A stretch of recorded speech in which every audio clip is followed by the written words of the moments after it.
Hello everyone, welcome back to my channel. And काफ़ी time बाद हम दोबारा से मिल रहे हैं।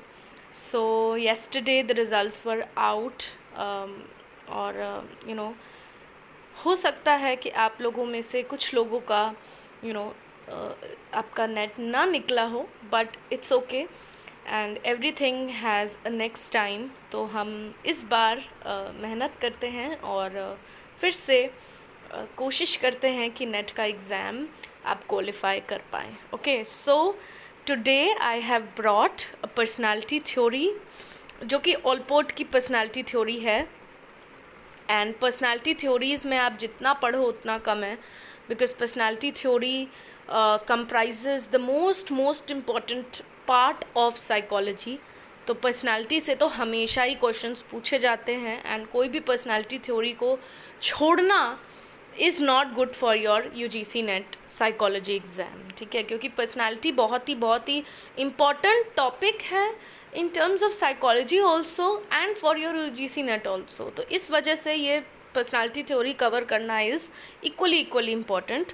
सो इससे पहले कि हम अपना इस लेक्चर को शुरू करें, so I would request all of you dear learners कि प्लीज़ मेरे चैनल को सब्सक्राइब कर लेना, साइकोलॉजी की पाठशाला को सब्सक्राइब कर लेना and do share it with your friends. एंड अगर आपको अच्छा लग रहा है तो लाइक करिएगा ज़रूर।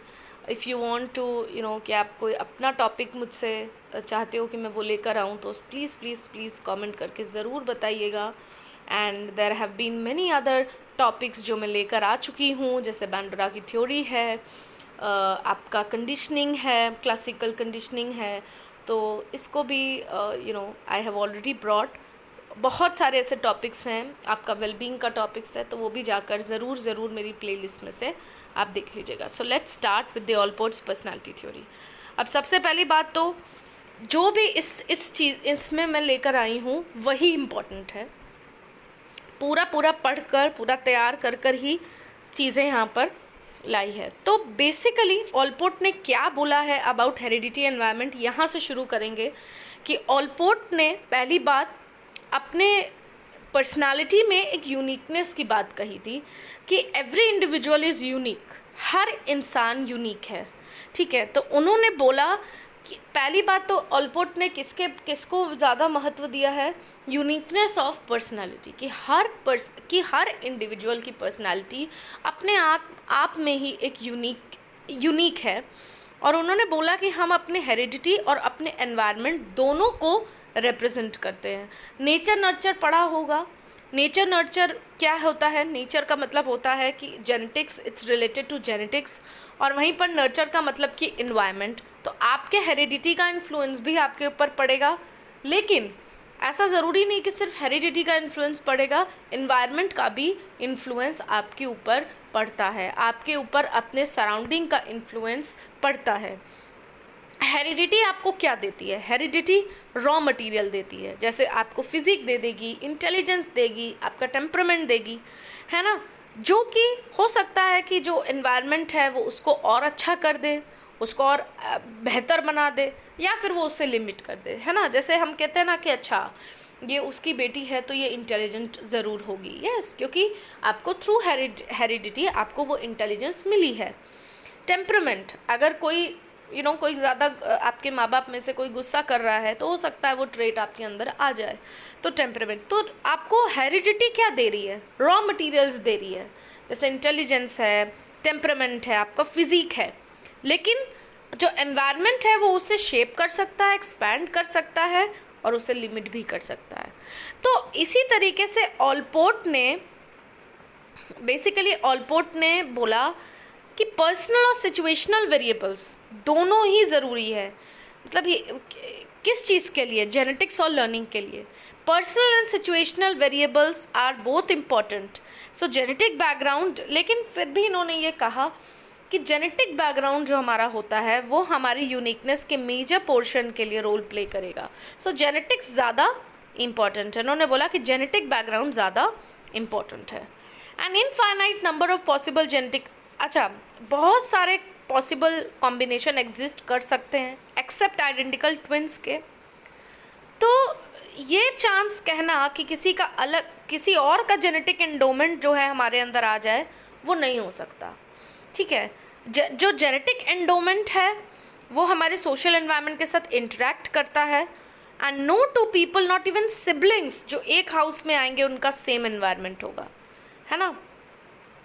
तो जेनेटिक एंडोमेंट सोशल एनवायरनमेंट के संग इंटरेक्ट करता है, और भले ही आप आप सिबलिंग्स को सेम हाउस में ट्विन करो, रियर करो, बट ज़रूरी नहीं है कि they will have the same environment. और इनएविटेबल रिजल्ट क्या हो जाता है कि जब सेम एनवायरनमेंट नहीं होगा तो यूनिक पर्सनैलिटी निकल कर आएगी। तो ऑलपोर्ट ने बोला कि अगर पर्सनैलिटी स्टडी करनी है तो साइकोलॉजी को इंडिविजुअल केस से डील करना चाहिए और ना कि ग्रुप्स की फाइंडिंग्स पे जाना चाहिए। तो बेसिक जो ऑलपोर्ट की जो थ्योरी है, इससे आप इस चीज़ को समझो कि he talked about the uniqueness of the personality and he talked about individual, he talked about genetics कि जेनेटिक्स ज़्यादा ज़रूरी है, और आप उनको सेम, कोई भी दो लोगों का एनवायरनमेंट सेम नहीं हो सकता, दो डिस्टिंक्ट पर्सनालिटी। अब इन्होंने एग्जैक्टली क्या बोला कि पर्सनालिटी जो है वो डिस्क्रीट है और डिसकॉन्टिन्यूस है, या तो वो it is to be discrete और डिसकॉन्टिन्यूस, मतलब कि हर व्यक्ति, हर इंसान ना कि एक दूसरे से सिर्फ डिस्टिंक्ट है, अलग अलग है, but they are also divorced from his or her past. तो फ्री विल और डिटर्मिनिज्म में इनका जो टेक था वो फ्री विल पर था। इन्होंने पास्ट को कहीं पर भी इम्पोर्टेंस नहीं दी है। ही सेड कि जो पर्सन है वो आपस में एक दूसरे से डिस्टिंक्ट तो है ही, बट साथ ही साथ हर एडल्ट जो है वो अपने पास्ट से डिवोर्स्ड है, ठीक है। मतलब पर्सनालिटी का चाइल्डहुड और एडल्टहुड में कोई भी कॉन्टिनम नज़र नहीं आता है। He found no continuum of personality between childhood and adulthood. Childhood और एडल्टहुड के बीच में कोई कॉन्टिनम नहीं है। और जो हमारे प्रिमिटिव बायोलॉजिकल अर्जेस होते हैं वो इन्फेंट बिहेवियर को ड्राइव करेंगे, और एडल्ट फंक्शनिंग ज़्यादातर साइकोलॉजिकल होती है in nature. Primitive biological urges reflexes drive infant behaviour का मतलब, जैसे कि अलग अलग थ्योरिस्ट ने बोला ना कि ये सारे बायोलॉजिकल अर्जेस होते हैं हमारे बॉडी में, जैसे टॉयलेट ट्रेनिंग है, ये सारी चीज़ें, तो ये हमारे ये रिफ्लेक्सेस ड्राइव करते हैं हमारे इन्फेंट बिहेवियर को। तो वहीं पर जो एडल्ट फंक्शनिंग है वो साइकोलॉजिकल होता है in nature. So in a sense there are two personality, तो एक तरीके से दो पर्सनैलिटीज़ होती है। For Allport, according to Allport there are two personality, एक चाइल्डहुड एक एडल्टहुड की। One is for childhood, one is for adulthood. That means ये दोनों जो है इसका कहीं पर भी they are divorced from the past. तो एडल्ट पर्सनैलिटी जो है वो चाइल्डहुड एक्सपीरियंसेस से कॉन्स्ट्रेंट नहीं होती है। This was the view of Allport. अब हमारे पास ऑलपोर्ट का यूनिक व्यू आ गया नेचर ऑफ पर्सनैलिटी का, कि उन्होंने क्या किया था, उन्होंने कॉन्शियस को एम्फोसाइज किया रादर देन द अनकॉन्शियस, और उन्होंने प्रेजेंट और फ्यूचर को किया रादर देन द पास्ट। तो अनकॉन्शियस जो है वो नहीं है, कॉन्शियस है, ये इन्होंने कहा। फिर इन्होंने कहा कि प्रेजेंट और फ्यूचर है और पास्ट नहीं है। तो ये डिफरेंस इनकी पर्सनैलिटी थ्योरी में है। उन्होंने यूनिकनेस ऑफ पर्सनैलिटी को रिकॉग्नाइज किया रादर देन प्रपोजिंग जनरलिटीज़ और similarities for large group of people. इन्होंने ग्रुप्स ऑफ पीपल में बात नहीं कही, इन्होंने ग्रुप्स ऑफ पीपल में सिमिलैरिटी और इसकी बातें नहीं कही, इन्होंने यूनिकनेस की बात की, इंडिविजुअल पर्सनैलिटीज़ की बात की, और इन्होंने नॉर्मल को स्टडी किया रादर देन एबनॉर्मल को, ठीक है। तो इसमें क्या इंपॉर्टेंट चीज़ें हैं कि ये कॉन्शियस को एम्फसाइज करते हैं, अनकॉन्शियस को नहीं करते हैं, ये प्रेजेंट और फ्यूचर को देखते हैं, पास्ट को नहीं देखते हैं, और ये नॉर्मल को पढ़ते हैं रादर देन एबनॉर्मल पर्सनैलिटी। अब पर्सनैलिटी ट्रेट्स जो इन्होंने दी, तो ऑलपोर्ट ने कंसिडर किया कि पर्सनैलिटी ट्रेट्स जो हैं they are the predispositions to respond in the same or similar manner to different kinds of stimulus. मतलब हमारे पास हो सकता है अलग अलग स्टिमुलस है एनवायरनमेंट में, है ना। एनवायरनमेंट में जो स्टिमुलस होते हैं वो तो कई तरीके के होते हैं, सेम तो होते नहीं हैं, अलग अलग स्टिमुलस होते हैं। तो लेकिन हमारा जो रिस्पॉन्ड करने का तरीका है वो एक होता है। सो ऑलपोर्ट ने बोला कि पर्सनैलिटी ट्रेट्स जो हैं they are the predispositions to respond, मतलब कि एक तरीका है कि हमें इसी तरीके से रिस्पॉन्ड करना है अलग अलग स्टिमुलस पे। मतलब ट्रेड्स जो होती है वो कंसिस्टेंट होती है और एंड्योरिंग वेज है to reacting to the environment. Traits will be consistent over time. ऐसा नहीं है कि हम इस सिचुएशन में, कोई पैनिक की सिचुएशन आ गई और हम यहाँ पर अग्रेसिवली रिएक्ट किए और एक दूसरी पैनिक की सिचुएशन आई और वहाँ पे हम कामली रिएक्ट किए, ऐसा नहीं है। ट्रेड्स कंसिस्टेंट है। अगर हम यहाँ पे पैनिक कर रहे हैं तो हम किसी और सेम अलग स्टिमुलस में भी हम पैनिक ही करेंगे। तो traits are consistent and they are enduring ways of reacting. तो पर्सनालिटी ट्रेड्स की इन्होंने कैरेक्टरिस्टिक्स को समराइज किया था। पहला इन्होंने बोला कि personality traits are real and exist within each of us. ये कोई थियोरेटिकल कंस्ट्रक्ट या कोई लेबल नहीं है जो हमने बिहेवियर पर लगाया है। पर्सनालिटी ट्रेड्स रियल है और हम सबके अंदर है। ये इन्होंने पहला कैरेक्टरिस्टिक्स दी थी। फिर उन्होंने कहा कि ट्रेड्स डिटरमाइन और कॉज द बिहेवियर। मतलब ट्रेड्स जो है वो किसी स्टिमुलस के रिस्पॉन्स में नहीं आ रही है, ये हमें मोटिवेट भी करती है कि हम किसी स्टिमुलस को जाके सीख कर पाएँ और हम एनवायरनमेंट के संग इंटरेक्ट करें बिहेवियर को प्रोड्यूस करने के लिए, है ना। So they motivate us, they do not only arise in response to certain stimulus. ज़रूरी नहीं कि कोई सर्टन स्टिमुलस है तो उसमें ही ट्रेट आ रही है। ट्रेट्स को एम्पेरिकली भी हम डेमोन्स्ट्रेट कर सकते हैं। क्यों? क्योंकि जब हम बिहेवियर को ओवर टाइम ऑब्जर्व कर लेते हैं तो हम इन्फर कर लेंगे कि पर्सन जो है वो इस तरीके से हर सिचुएशन में रिस्पॉन्ड करता है। तो इसका मतलब, अब जैसे अगर हमने किसी में देखा कि वो हर सिचुएशन में अग्रेसिवली रिस्पॉन्ड कर रहा है तो हमने उसकी ट्रेट को क्या बोला कि you are very aggressive in nature. हमने उसको लेबलिंग की, हमने उसके ट्रेट्स के बारे में बताया कि he is very aggressive. Aggressive is itself trait. तो ये ट्रेट्स को एम्पेरिकली डेमोन्स्ट्रेट किया जा सकता है। तो उसने वो चीज़ शो की, तभी तो हमने उसके बिहेवियर को देख देख के कंसिस्टेंसी में हमने प्रूफ किया कि अग्रेसिवनेस है ना। Then traits are interrelated, overlap कर सकती है इवन दो डिफरेंट कैरेक्टरिस्टिक्स को रिप्रेजेंट करती है। जैसे अग्रेसिवनेस और हॉस्टिलिटी की ट्रेट जो है डिस्टिंक्ट है बट आपस में दोनों रिलेटेड हैं। और हम हमेशा यही देखते हैं कि मोस्टली हम ये मानते हैं कि ये साथ में ही एक पर्सन के अंदर आएगा। Traits vary with the situation. Traits जैसे एक पर्सन जो है नीटनेस की ट्रेट एक सिचुएशन में दिखा रहा है और डिसऑर्डरलीनेस दूसरी सिचुएशन में दिखा रहा है। तो ट्रेट्स सिचुएशन के संग वैरी भी हो सकती है। इनिशियली ऑलपोर्ट ने दो तरीके की ट्रेट बताई, इंडिविजुअल और कॉमन, लेकिन बाद में इंडिविजुअल ट्रेट्स को उन्होंने पर्सनलाइज्ड डिस्पोजिशंस का नाम दिया था। और क्योंकि इंडिविजुअल ट्रेट्स के, अगर हम इंडिविजुअल और यूनिक के से देखें तो इंडिविजुअल ट्रेट्स क्या है, they are unique to the person, वो उसके कैरेक्टर को डिफाइन कर रहा है। और कॉमन ट्रेट्स वहीं पे क्या है कि नंबर ऑफ पीपल उसको शेयर करते हैं, जैसे किसी कल्चर के मेंबर हो गए, है ना।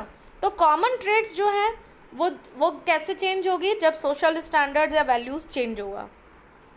और कॉमन ट्रेट्स में सोशल, एनवायरमेंटल, कल्चरल इन्फ्लुएंसेस भी होते हैं। लेकिन बाद में क्या हुआ कि क्योंकि ऑलपोर्ट ने रियलाइज़ किया कि हो सकता है कि इन दोनों को ट्रेट्स कहने से कन्फ्यूज़न हो, तो इन्होंने कॉमन ट्रेट्स को ट्रेट्स बोलाया और इंडिविजुअल ट्रेट्स को इन्होंने पर्सनल डिस्पोजिशंस का नाम दिया। तो इंडिविजुअल ट्रेट्स को इन्होंने पर्सनल डिस्पोजिशंस का लेबलिंग की थी। Are personal disposition do not all have the same intensity और सिग्निफिकेंस। लेकिन हमारे पर्सनल डिस्पोजिशंस का भी सेम इंटेंसिटी नहीं होता है। दे do not all have the same intensity और सिग्निफिकेंस। इनका सेम इंटेंसिटी जरूरी नहीं है कि रहे। मतलब ये कार्डिनल, सेंट्रल और सेकेंडरी ट्रेट्स में इन्होंने इसको डिफाइन किया कि ये कार्डिनल हो सकती है, सेंट्रल हो सकती है, सेकेंडरी। कार्डिनल क्या होती है? It is the very pervasive and very influential trait जो एक इंसान के हर एस्पेक्ट को छूता है। जैसे उसकी लाइफ उसी के अराउंड रिवॉल्व हो रही है। जैसे यहाँ पे आप एक एग्जांपल ले सकते हो महात्मा गांधी का, नॉन वायलेंस। उनकी पूरी लाइफ ही नॉन वायलेंस के उधर में थी, है ना। एक पावरफुल फोर्स होता है जो आपके इंटायर बिहेवियर को डोमिनेट करता है। सॉरी। उन्होंने सैडिज्म, शॉविनिज्म का भी एग्जाम्पल दिया। फिर कुछ के अंदर सेंट्रल ट्रेट्स होती है। सेंट्रल ट्रेट्स क्या है? जैसे 5-10 थीम हम जो आपके बिहेवियर को बेस्ट डिस्क्राइब करे, जैसे अग्रेसिवनेस हो गया, सेल्फ पिटी हो गया, ये सब, है ना। जैसे हम किसी को अगर लेटर ऑफ रिकमेंडेशन देते हैं तो हम उसके बारे में कुछ कुछ ट्रेड्स बताते हैं, तो ये एक जो है सेंट्रल ट्रेड्स है। और सबसे लीस्ट इन्फ्लुएंशियल सेकेंडरी होती है, जो कंसिस्टेंट कम होती है कार्डिनल और सेंट्रल से, और ये सिर्फ क्लोज फ्रेंड ही आपके नोटिस कर सकते हैं। अब इन्होंने हैबिट्स एंड एटीट्यूड्स के बारे में बोला। जब ऑलपोर्ट ने अपना सिस्टम को डेवलप किया तो उन्होंने आर्ग्यू किया कि जो ट्रेड्स और पर्सनल डिस्पोजिशंस होते हैं वो हैबिट्स और एटीट्यूड से कहीं अलग है। हैबिट्स और एटीट्यूड भी इनिशिएट कर सकता है, बिहेवियर को गाइड कर सकता है, लेकिन इसमें कहीं ना कहीं एक हद तक डिफरेंस है। हैबिट्स का लिमिटेड इम्पैक्ट है देन ट्रेड्स और पर्सनल डिस्पोजिशन, क्योंकि वो इनफ्लेक्सिबल है and it involves a specific response to specific stimulus. तो हैबिट्स का क्या है, लिमिटेड इम्पैक्ट्स है than your traits and personal dispositions, मतलब कॉमन और पर्सनल ट्रेड्स से इसका थोड़ा कम इम्पैक्ट होता है ना।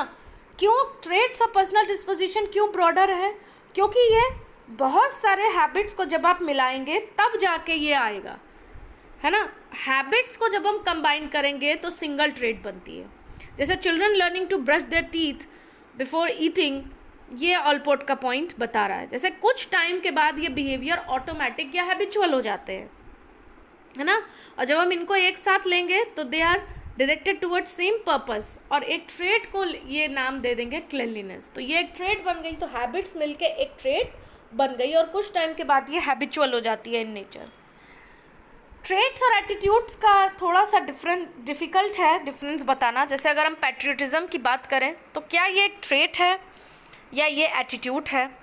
अथॉरिटेरिज्म, एक्स्ट्रावर्जन भी ट्रेट को हम ट्रेट एटीट्यूड दोनों कह सकते हैं, लेकिन हम फिर भी इसको दो तरीके से डिफ्रेंशिएट कर सकते हैं। कैसे कर सकते हैं? एटीट्यूड्स का एक स्पेसिफिक ऑब्जेक्ट ऑफ रेफरेंस होता है। A person has an attitude towards, आपका कोई एटीट्यूड होगा टुवर्ड्स समवन और समथिंग, है ना। जैसे रेड हेयर्ड लोगों के द्वारा म्यूजिकल ग्रुप या इसका मतलब ट्रेट, या लेकिन ट्रेट और पर्सनल डिस्पोजिशन किसी सिंगल ऑब्जेक्ट या कैटेगरी में डायरेक्टेड नहीं होता है। दे आर नॉट डायरेक्टेड, क्योंकि अगर आप जैसे इंट्रोवर्ट हो, if you are an introvert person, तो आप रेड हेयर वालों के संग भी वैसे ही रहोगे और दूसरे लोगों के संग भी वैसे ही रहोगे, है ना। जैसे person with the personal disposition of shyness will interact with most other people in the same way regardless of the hair और शूज़। तो ट्रेट्स जो है वो ब्रॉडर होती है इन स्कोप दैन एटीट्यूड्स। और एटीट्यूड्स नेगेटिव पॉजिटिव हो सकते हैं, किसी के फॉर और अगेंस्ट हो सकते हैं, लेकिन और किसी का जजमेंट इवोल्यूशन करते हैं, बट ट्रेट्स कभी भी ऐसे नहीं होते हैं।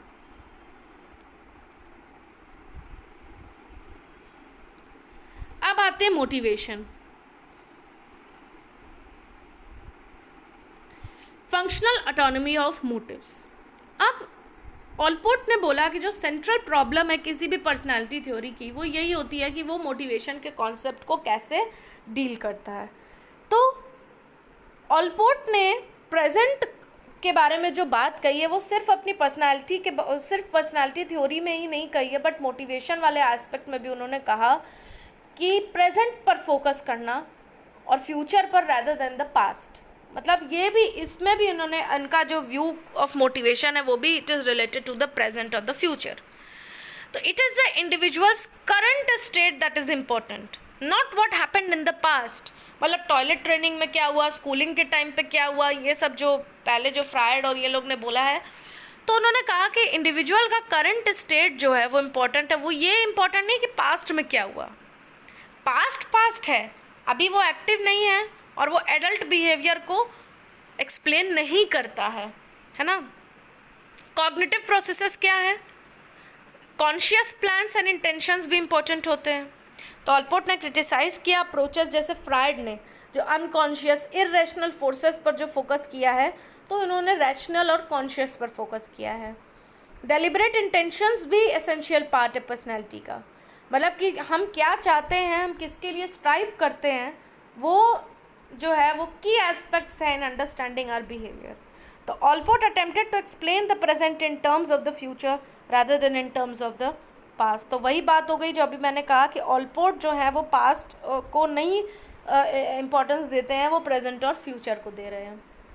ऑलपोर्ट का कॉन्सेप्ट ऑफ फंक्शनल ऑटोनॉमी क्या बोलता है, that the motives of the mature emotionally healthy adults are not functionally connected to prior experiences in which they initially appeared. अब ऑलपोर्ट ने फंक्शनल ऑटोनॉमी का एक कॉन्सेप्ट दिया था और उन्होंने फंक्शनल ऑटोनॉमी में ये बताया कि जो एक मोटिव है मैच्योर इमोशनली हेल्दी एडल्ट का, वो उनके प्रायर या उनके पास्ट से कहीं भी अब कनेक्टेड नहीं है जिसमें वो इनिशियली अपीयर हुआ था. जैसे फॉर एग्जांपल, जैसे मान लो कि हम एक जॉब कर रहे हैं एज अ फ्रेशर, ठीक है.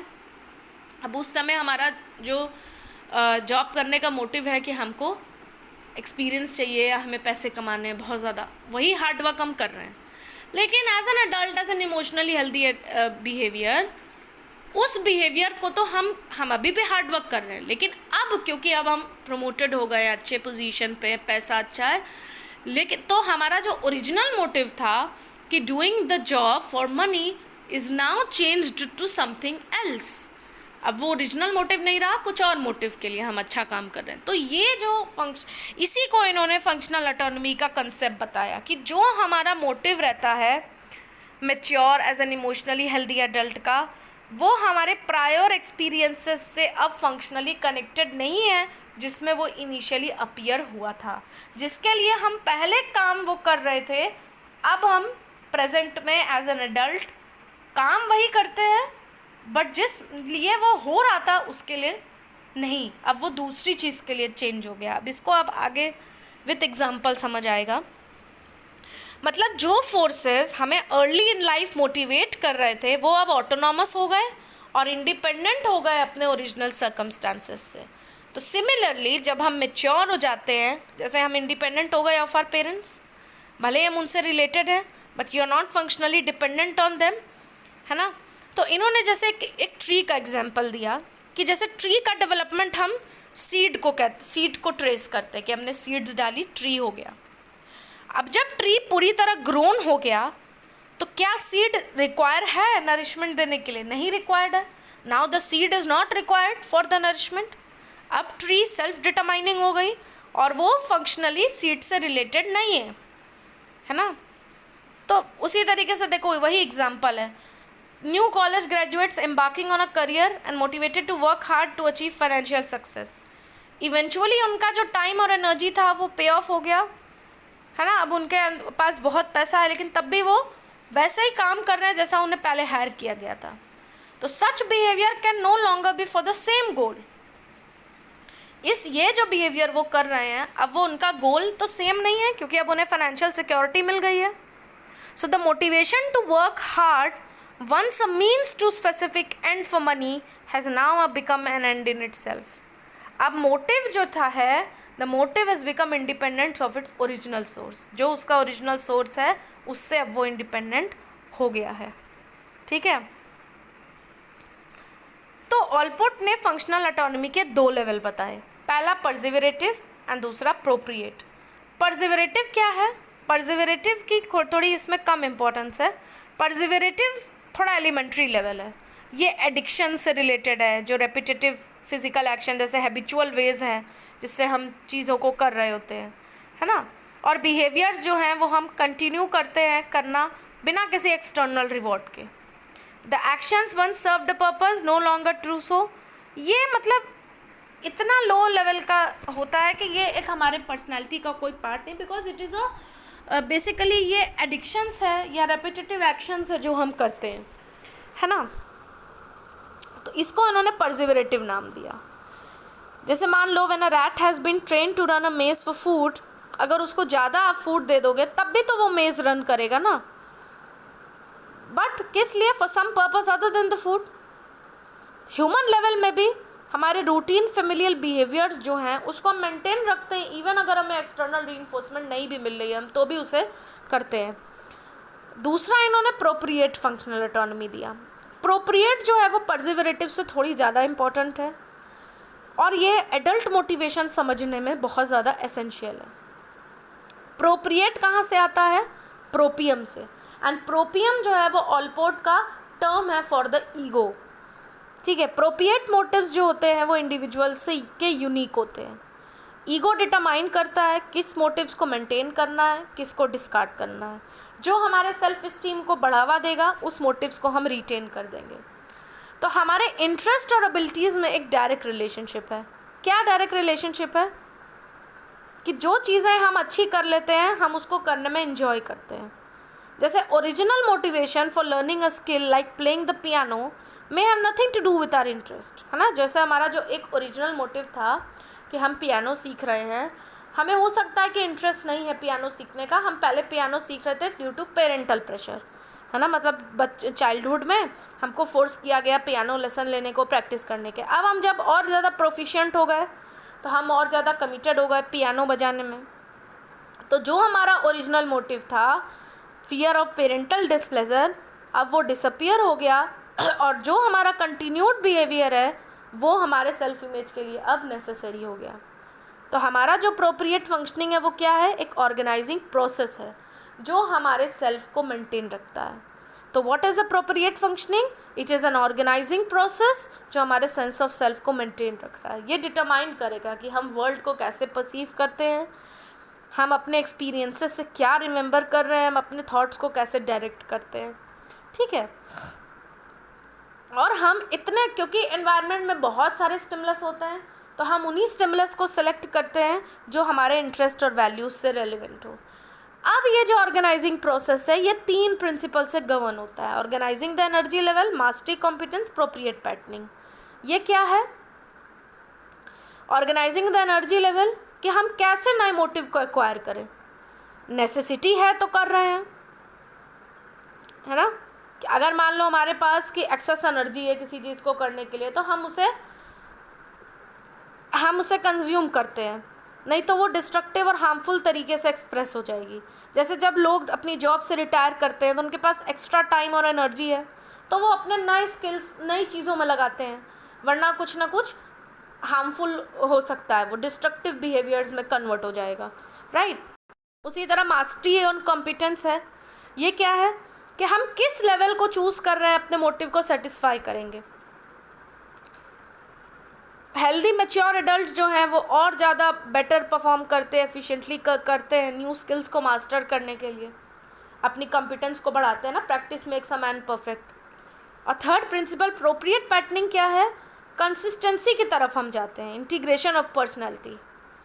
मतलब हम उन चीज़ों को अपने पास रखते हैं जो हमारे सेल्फ इमेज को बढ़ा रहा है और बाकी को रिजेक्ट कर लेते हैं। तो ऑलपोर्ट ने कहा कि सारे बिहेवियर्स या सारे मोटिव्स को हम प्रिंसिपल्स ऑफ फंक्शनल ऑटोनॉमी से एक्सप्लेन नहीं कर सकते हैं, क्योंकि कुछ ऐसे बिहेवियर होते हैं जैसे रिफ्लेक्स है, न्यूरोसिस है, बिहेवियर्स जो हमारे बायोलॉजिकल ड्राइव से आ रहे हैं, जो हमारे कंट्रोल में नहीं है, तो उसको हम कैसे एक्सप्लेन करेंगे।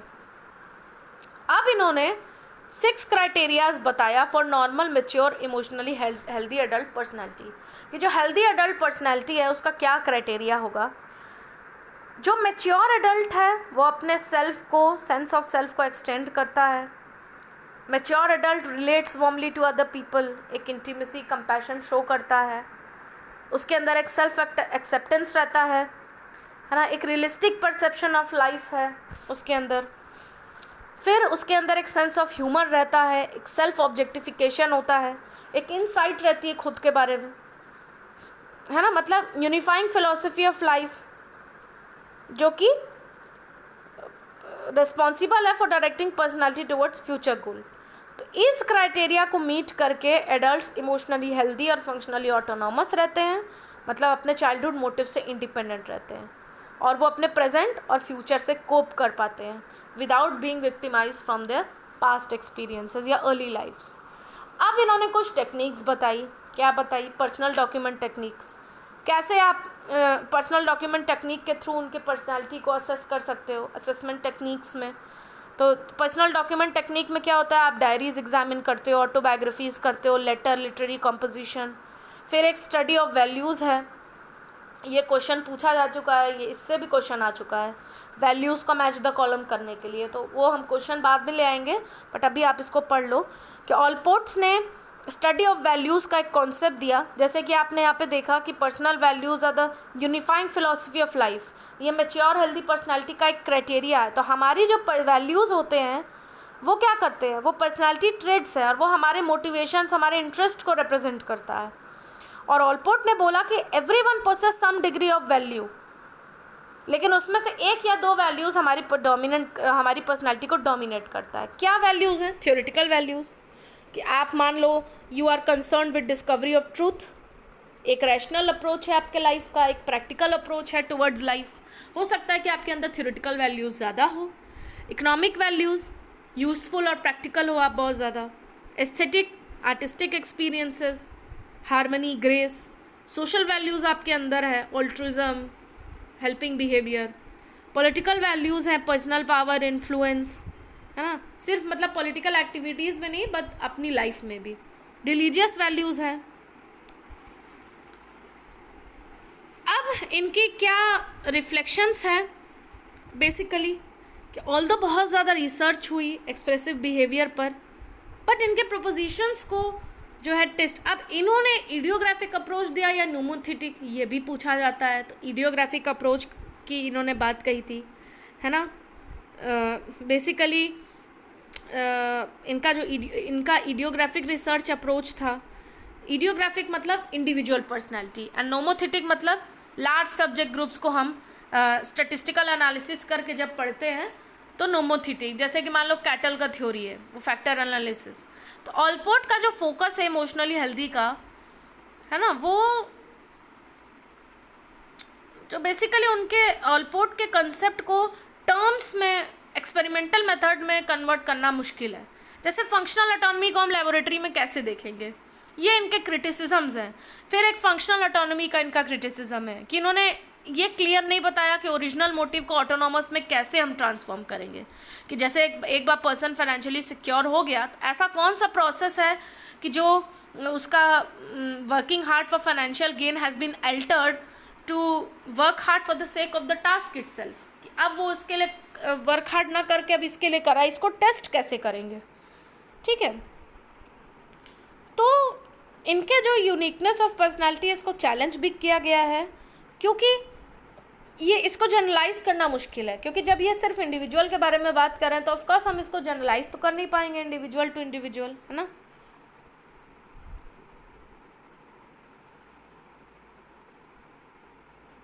लेकिन फिर भी इतना क्रिटिसिज्म्स के बाद भी इनके थ्योरी को वेल रिसीव किया गया है। इनका जो एम्फेसिस है यूनिकनेस पर, इम्पोर्टेंस ऑफ गोल्स पर, ये कार्ल रॉजर और मैस्लो की थ्योरी में रिफ्लेक्टेड किया गया है ह्यूमनिस्टिक में। इनका एम्फेसिस कॉन्शियस रैशनल डिटर्मिनेंट्स पर है। ये एक साइकोएनालिटिक पोजीशन पे एक अल्टरनेटिव प्रोवाइड करता है कि जो लोगों पर इरेशनली अनकॉन्शियसली खाली बातें करते थे, तो ऑलपोर्ट के व्यू ने ये बताया कि हम इसको कॉन्शियस और रैशनल डिटर्मिनेंट्स को भी देख सकते हैं।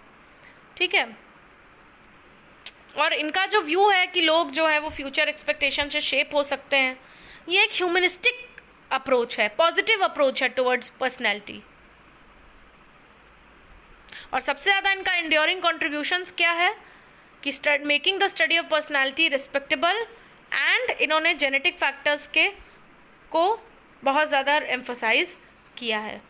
तो this is all about Allport की पर्सनैलिटी थ्योरी। ऑलपोर्ट की पर्सनैलिटी थ्योरी में ज़्यादा कुछ भी नहीं है, यही है जो उन्होंने फंक्शनल ऑटोनॉमी की बात कही, प्रोप्रिएट परसिवरेटिव फंक्शनल ऑटोनॉमी की बात कही, मोटिवेशन के बारे में बात कही, हैबिट एटीट्यूड के बारे में बात कही, कॉमन एंड यूनिक ट्रेड्स के बारे, पर्सनल ट्रेड्स के बारे में बात कही, है ना।